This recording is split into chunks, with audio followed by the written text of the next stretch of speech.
Lito Rogério, trabalhando aqui com sua turma aqui na parte alta da cidade, no Velho Jatobá 1, dando aqui uma ajeitada nessas ruas aqui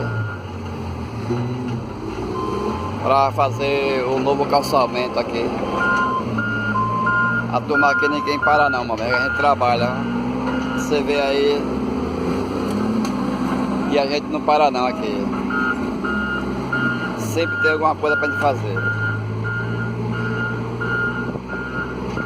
Aqui não tem moleza não.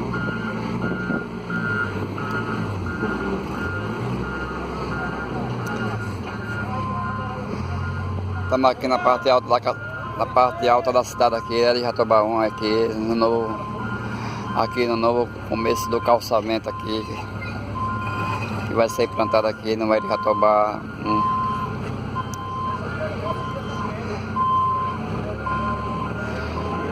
Obrigado aí a todos aí que curtiram esse pequeno vídeo aí. Estou mostrando um pouco do nosso trabalho aí, dia a dia aí.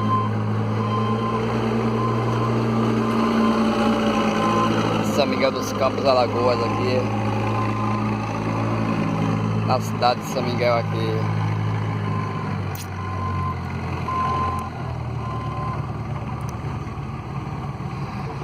Obrigado aí a todos aí que curtiram esse vídeo aí.